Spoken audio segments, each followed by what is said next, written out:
Hello my dear students. आज हम लोग बात करने वाले हैं criteria for similarity of triangle के बारे में। मतलब कि कब दो ट्रायंगल सिमिलर कहे जाते हैं, कहे जा सकते हैं।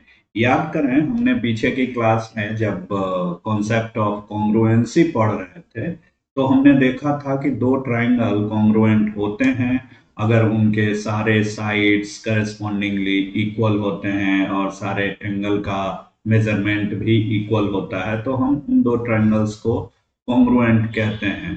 तीन का कॉम्बिनेशन, कई सारे कॉम्बिनेशन आपने पढ़े होंगे क्राइटेरिया ऑफ कॉन्ग्रुएंस के लिए। तो यहाँ हम वैसे ही देखेंगे कि तीनों एंगल का इक्वल होना इंश्योर करता है कि ट्रायंगल सिमिलर है। अगर दोनों के रिस्पेक्टिव एंगल्स इक्वल हैं तो दोनों सिमिलर हैं।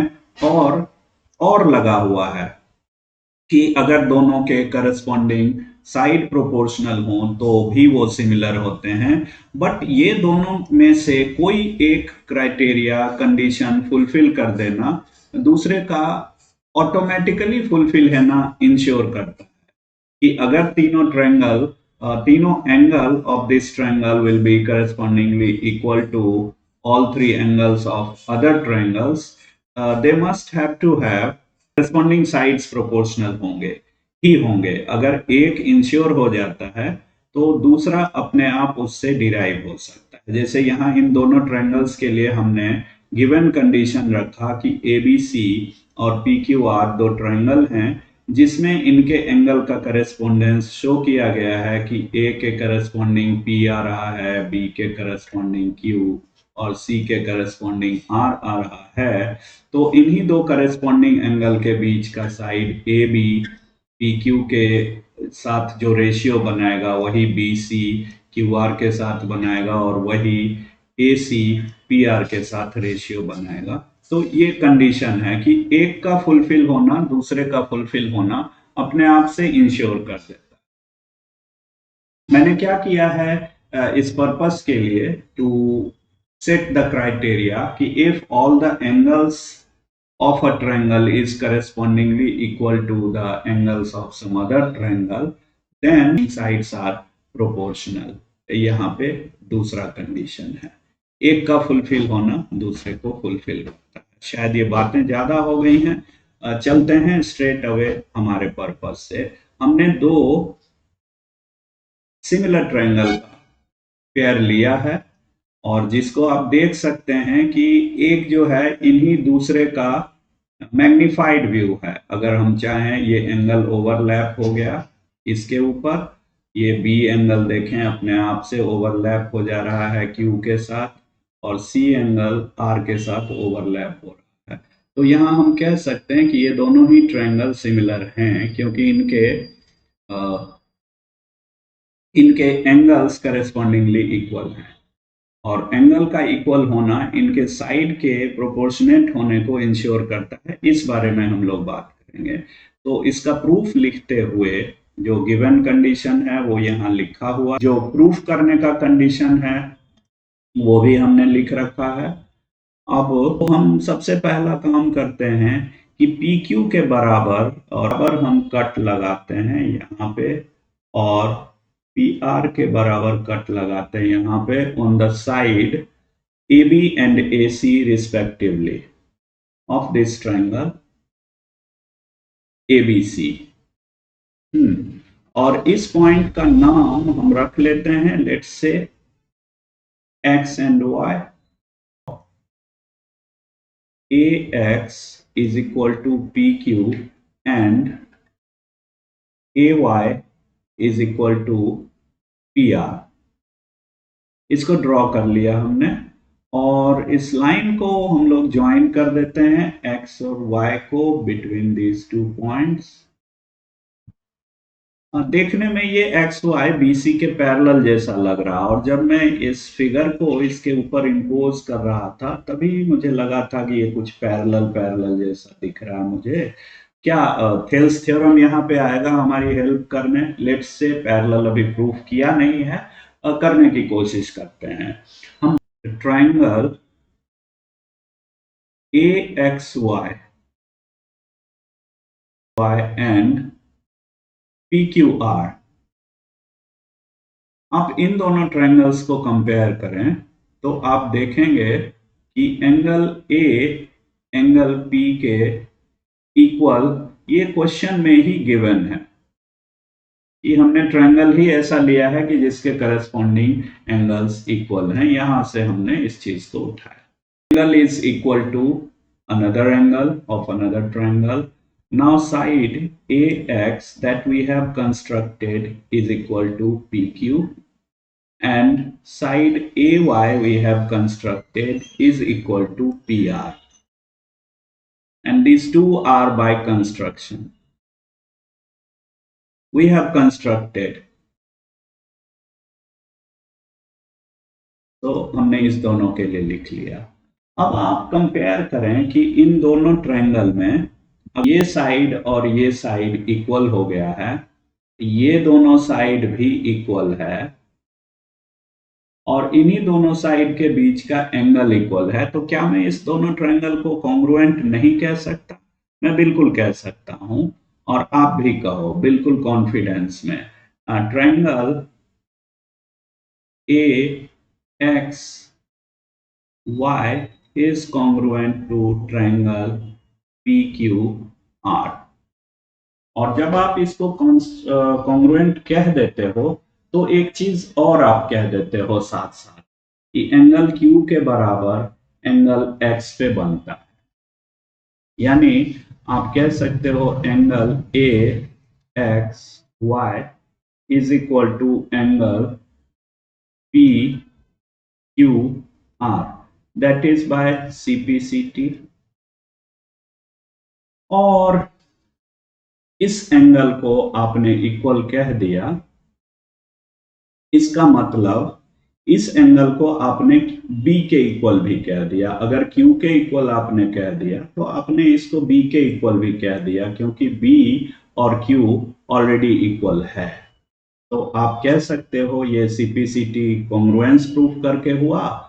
और दूसरा स्टेटमेंट हम लिख दें कि as angle PQR is given equal to angle ABC। So from these two statements 1 and 2, देखें PQR इसके बराबर है और PQR इसके बराबर है, तो PQR जिन दोनों के इक्वल है और वो दोनों आपस में इक्वल लिखे जा सकते हैं। So from first and second we can write angle AXY is equal to angle ABC। और यहां से देखें एक काफी क्रांतिकारी सा ऑब्जर्वेशन होता है इसमें कि आप देखें कि ये दोनों एंगल कुछ करस्पॉन्डिंग एंगल के पेयर्स जैसे बना रहे हैं। considering XY and BC as lines and BX as transversal to this। इनके लिए ट्रांसवर्सल आप खींच देते हो तो आप कह सकते हो कि these two angles are pair of corresponding angle। So angle at X, now I'm writing this in short, angle at X means you must be knowing is equal to angle at B, and that implies, इसका मतलब अपने आप हो जाता है XY is parallel to BC। और जब ये पैरेलल हो गया तो लगता है कि थेल्स थ्योरम हमारी हेल्प में आ जाएगा कहीं ना कहीं से, कहीं ना कहीं से। जब हम थेल्स थ्योरम के उसके दूसरे फॉर्मेट में लिखते हैं जहां एक ट्रायंगल का AX the part over AB must be equal to the other side AY over AC, ऐसा हम कह सकते हैं। और AX आपको पता है कि PQ के बराबर है, तो AX को अगर आप PQ से रिप्लेस कर दो तो this statement will turn into PQ over AB is equal to PR over AC। ये दोनों बराबर हो जाता है। आप देखें AB ओवर PQ और AC ओवर PR ये दोनों सा मैच हो रहा है, बट ये बीच वाला BC is equal to QR अभी तक नहीं आया है।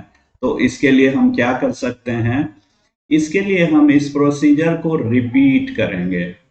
रिपीट करेंगे किस तरह से कि एक बार हमने इसको A को P पे ओवरलैप कराया, और दूसरी बार without writing much of the state मैं आपको कन्विंस करना चाहूंगा कि जब आप इस वर्टेक्स Q को B के ऊपर ओवरलैप करते हो तो you observe the same scenario, और Q के बराबर आप इस तरफ कोई पॉइंट कट कर लेते हो। Let me cut the point यहां से, और यहां से अगर आप कट मार लेते हो और इस तरह का एक ट्रायंगल फिर से इसको ज्वाइन करके आप आप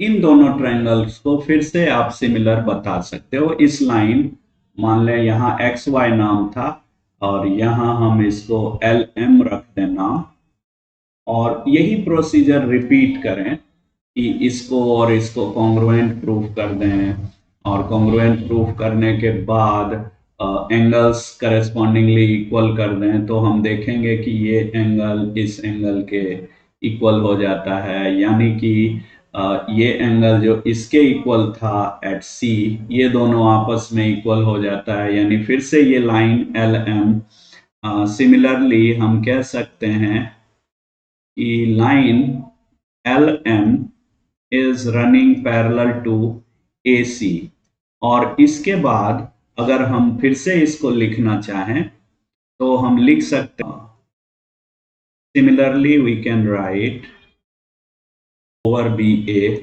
BL over BA is equal to BM over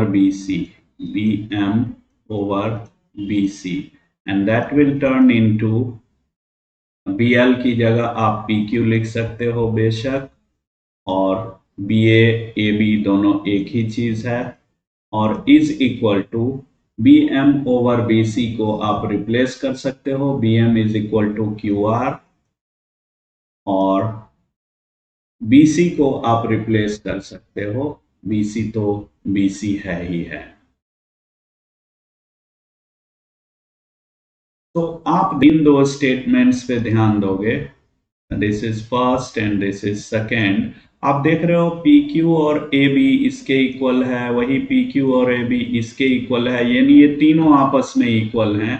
और हम अगर इसको लिख दें PQ over AB is equal to PR over AC, और फिर उसको equal to QR over BC लिख दें, तो यही हमारा पर्पस था। कि देखिए AB और PQ का रेशियो यहाँ थोड़ा रेसिप्रोकल जैसा आ गया है। आप चाहें तो इसको पलट लें, AB over PQ is equal to AC over PR is equal to BC over QR लिख सकते हैं। And that was our purpose to prove if two triangles having same angles in both of them, so we can write their corresponding sides proportionate. So that is what is called AA criteria, कि किसी triangle के तीनों angles equal हो जाना ensure करता है कि इनके साइड भी प्रोपोर्शनेट होंगे। यानी इतने में ही हम कह सकते हैं कि ये सिमिलर है, और सिमिलर है तो इसके साइड प्रोपोर्शनेट होंगे। हाँ, एक चीज और आती है इसमें कि अगर किसी ट्रायंगल का दो एंगल इक्वल हो जाता है तो तीसरे को आप या मैं इक्वल होने से नहीं रोक सकते। हो जाना भी इंश्योर करता है दोनों ट्रायंगल की सिमिलरिटी। तो आप देखेंगे कहीं पे ए क्राइटेरिया लिखा होता है और कहीं पे सिर्फ ए लिखा होता है, दोनों ही इक्वली वैलिड हैं एक दूसरे के। करस्पॉन्डिंग एक ही बात है। आपको ये वीडियो कैसा लगा, इसमें आप सजेशंस मुझे भेजें। तो अगर कोई दिक्कत आती है, you can type in into the comment box. I will try to reframe the video once again, and thereafter जिनको समझ आ गया अच्छी बात है, वरना ये कंक्लूजन तो सबको पता होना ही चाहिए कि दो ट्रायंगल सिमिलर हो गए, एंगल का इक्वल होना साइड के प्रोपोर्शनेट होने को इंश्योर करता है। Thank you. वीडियो को लाइक और शेयर करते रहें, हम अप्रिशिएटेड फील करेंगे और ज़्यादा इंथुजियास्टिकली आपके लिए इस तरह के कंटेंट क्रिएट करेंगे। Thank you, have a nice day, see you in the next video.